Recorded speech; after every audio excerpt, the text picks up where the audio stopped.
श्रीमन्महागणाधिपते नमः। सर्वमंगलमांगल्ये शिवे सर्वार्थसाधिके शरण्ये त्र्यंबके गौरी नारायणी नमोस्तुते। अथ श्री दुर्गा सप्तशती शुंभवधनां दशमोऽध्यायः। ध्यानम्।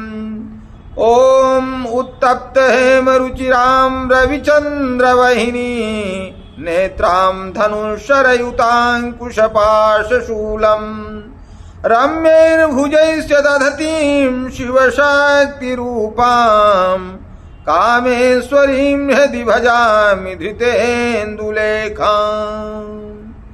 मैं मस्तक पर अर्धचंद्र धारण करने वाली शिव शक्ति स्वरूपा भगवती कामेश्वरी का हृदय में चिंतन करता हूँ। वह तपाए हुए स्वर्ण के समान सुंदर हैं। सूर्य, चंद्रमा और अग्नि ही तीन उनके नेत्र हैं तथा वह अपने मनोहर हाथों में धनुष, बाण, अंकुश, पाश और शूल धारण किए हुए हैं। ओम ऋषिरुवाच।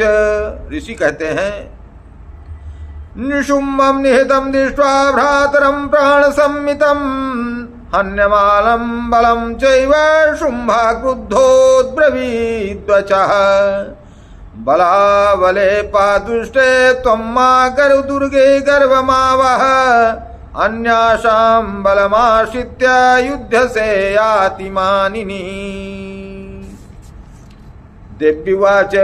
एकैवाहं जगत्यत्र द्वितीया का ममापरा पश्यैता दुष्टमह्येव विशन्त्यो मन्विभूतयः ततः समस्तास्ता देव्यो ब्रह्माणि प्रमुखालयम् तस्या देव्यास्तनौ जग्मुरेकैवासीत् तदाम्बिका। देव्युवाच। अहं विभूत्या बहुभिरीः रूपैर्यदा स्थिता तत्संहतं मयैकैव तिष्ठाम्याजौ स्थिरो भव। ऋषिरुवाच। ततः प्रवृते युद्धं देव्याः शुम्भस्य चोभयोः पश्यतां सर्वदेवानाम् असुराणां च दारुणम् सर्वर्षैः श्रितैः शस्त्रैस्तथास्त्रश्चैव दारुणैः तयोर्युद्धं भूद्भूयः सर्वलोकभयङ्करम् दिव्यानस्त्राणि शत्सो मुमुचेयान्यथाम्बिका वभञ्च तानि दैत्येन्द्रस्तत्प्रतिघातकर्तृभिः मुक्तानि तेनि चास्त्राणि दिव्यानि परमेश्वरी वभङ्क्यलीलयैहोग्रौ हुङ्कारोच्चारणादिभिः ततः सरस्वतैर्देवीम् आच्छादयत् सोऽसुरः सापि तत्कुपिता देवी धनुश्चिच्छेद चेषुभिः छिन्ने धनुषि दैत्येन्द्रस्तथा शक्तिमथा ददे चिच्छेद देवी चक्रेण तामप्यस्य करे स्थिताम् ततः खड्गमुपादाय सतचन्द्रं च भानुमत अभ्यधावत् तदा देवीं दैत्यानाम् अधिपेश्वरः तस्यापतदेवासु खड्गं चिच्छेद चण्डिका धनुर्मुक्तैः सितैः बाणैश्चर्मचार्ककरामलम्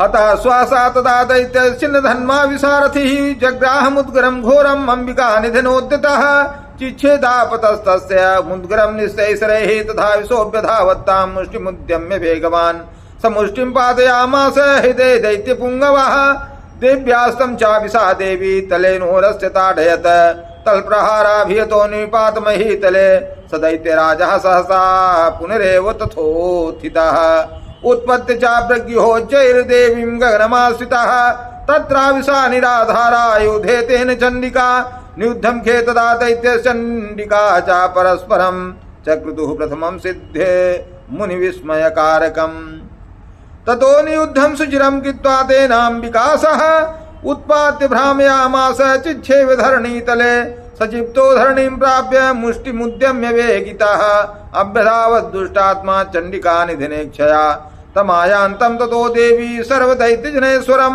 जगत्यां पातयामास भित्त्वा शूलेन वक्षसि सकतासु उपपातोर्व्यां देवी शूलाग्रविच्छत विच्छतः चालयन् सकलां पृथिवीं साब्दिद्यूपां सपर्वतां ततः प्रसन्नमखिलं हते तस्मिन् दुरात्मनि जगत्स्वास्थ्यमतीवाप निर्मलं चाभवन्नभः उत्पादमेघाशुल्काये प्रागासंस्थे समम्येयुः सरितो मार्गवाहिन्यस्तथा संस्तत्र पातिते।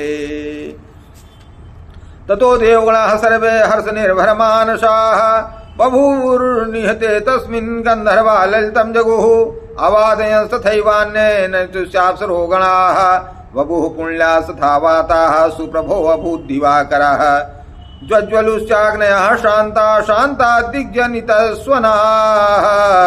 ओम श्री मार्कण्डेय पुराणे सार्वके मंत्रे देवी महात्म्य शुम्भवधो नाम 10वां अध्यायः। बोली श्री जगदम्बाई दुर्गा दिव्यै नमः। ऋषि कहते हैं, राजन, अपने प्राणों के समान प्यारे भाई निशुम्भ को मारा गया देख तथा सारी सेना का संहार होता जान शुम्भ ने कुपित होकर कहा, दुष्ट दुर्गे, तू बल के अभिमान में आकर झूठ मूठ का घमंड ना दिखा। तू बड़ी मानिनी बनी हुई है, किंतु दूसरी स्त्रियों के बल का सहारा लेकर लड़ती है। देवी बोली, ओ दुष्ट, मैं अकेली ही हूँ, इस संसार में मेरे सिवा दूसरी कौन है? देख, ये मेरी ही विभूतियां हैं अथा मुझ में ही प्रवेश कर रही हैं। तदंतर ब्रह्मांड या समस्त देवियां अंबिका देवी के शरीर में लीन हो गईं। उस समय केवल अंबिका देवी ही रह गईं।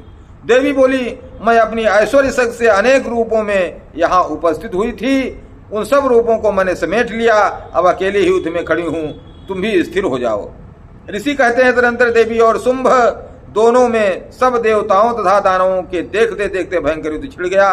बाणों की वर्षा तथा तीखे शस्त्रों एवं दारुण अस्त्रों के प्रहार के कारण उन दोनों का युद्ध सब लोगों के लिए बड़ा भयानक प्रतीत हुआ। उस समय अंबिका देवी ने जो सैकड़ों दिव्य अस्त्र छोड़े, उन्हें दैत्य शुंभ ने उनके निवारक अस्त्रों द्वारा काट डाला। इसी प्रकार शुंभ ने भी जो दिव्य अस्त्र चलाए, उन्हें परमेश्वरी ने भयंकर हुंकार शब्द के उच्चारण आदि द्वारा खिलवाड़ में ही नष्ट कर डाला। तब उस असुर ने सैकड़ों बाणों से देवी को आच्छादित कर दिया। यह देख क्रोध में भरी हुई उन देवी ने भी बाण मारकर उसका धनुष काट डाला। धनुष कट जाने पर फिर दैत्यराज ने शक्ति हाथ में ली, किंतु देवी ने चक्र से उसके हाथ की शक्ति को भी काट गिराया। तत्पश्चात दैत्यों के स्वामी शुंभ ने 100 चांद वाली चमकती हुई ढाल और तलवार हाथ में ले उस समय देवी पर धावा किया। उसके आते ही चंडिका ने अपने धनुष से छोड़े हुए तीखे बाणों द्वारा उसकी सूर्य किरणों के समान उज्जवल ढाल और तलवार को भी तुरंत काट दिया। फिर उस दैत्य के घोड़े और सारथी मारे गए। धनुष तो पहले ही कर चुका था, अब उसने अंबिका को मारने के लिए उद्यत हो भयंकर मुदगर हाथ में लिया। उसे आते देख देवी ने अपने तीक्ष्ण बाणों से उसका मुदगर भी काट डाला। तिस पर भी वह असुर मुक्का तानकर बड़े वेग से देवी की ओर झपटा। उस दैत्यराज ने देवी की छाती में मुक्का मारा, तब उन देवी ने भी उसकी छाती में एक चांटा जड़ दिया। देवी का थप्पड़ खाकर दैत्यराज शुंभ पृथ्वी पर गिर पड़ा, किंतु पुनः सहसा पूर्ववत उठकर खड़ा हो गया। फिर वह उछला और देवी को ऊपर ले जाकर आकाश में खड़ा हो गया। तब चंडिका आकाश में भी बिना किसी आधार के ही शुंभ के साथ युद्ध करने लगी। उस समय दैत्य और चंडिका आकाश में एक दूसरे से लड़ने लगे। उनका वह युद्ध पहले सिद्ध और मुनियों को विस्मय में डालने वाला हुआ। फिर अंबिका ने शुंभ के साथ बहुत देर तक युद्ध करने के पश्चात उसे उठाकर घुमाया और पृथ्वी पर पटक दिया। पटके जाने पर पृथ्वी पर आने के बाद वह दुष्ट आत्मा दैत्य पुनः चंडिका का वध करने के लिए उनकी ओर वेग से दौड़ा। तब समस्त दैत्यों के राजा शुंभ को अपनी ओर आते देख देवी ने त्रिशूल से उसकी छाती छेद कर उसे पृथ्वी पर गिरा दिया। देवी के शूल की धार से घायल होने पर उसके प्राण पखेरु उड़ गए और वह समुद्रों, द्वीपों तथा पर्वतों सहित समूची पृथ्वी को कंपाता हुआ भूमि पर गिर पड़ा। तदनंतर उस दुरात्मा के मारे जाने पर संपूर्ण जगत प्रसन्न एवं पूर्ण स्वस्थ हो गया तथा आकाश स्वच्छ दिखाई देने लगा। पहले जो उत्पाद सूचक मेघ और उल्कापात होते थे वे सब शांत हो गए तथा उस दैत्य के मारे जाने पर नदियां भी ठीक मार्ग से बहने लगी। उस समय शुंभ की मृत्यु के बाद संपूर्ण देवताओं का हृदय हर्ष से भर गया और गंधर्वगण मधुर गीत गाने लगे। दूसरे गंधर्व बाजे बजाने लगे और अप्सराएं नाचने लगी। पवित्र वायु बहने लगी। सूर्य की प्रभा उत्तम हो गई। अग्निशाला की बुझी हुई आग अपने आप प्रज्वलित हो उठी तथा संपूर्ण दिशाओं के भयंकर सब शब्द जो हैं वो शांत हो गए। इस प्रकार से मार्कंडेय पुराण के सावर्णिक मनोन्तर की कथा के अंतर्गत देवी महात्म्य शुंभवध नामक यह 10वां अध्याय पूरा हुआ। बोले श्री दुर्गा मैया की जय। हर हर महादेव। जय दुर्गे, जय काली, हर हर महादेव, जय भवानी। हाँ, चैनल को अगर सब्सक्राइब ना किए हो तो कर दें, कर दिया है तो बहुत बहुत साधुवाद, बहुत बहुत धन्यवाद। हर हर महादेव। जय श्री कृष्ण, जय श्री राधे, जय माता दी।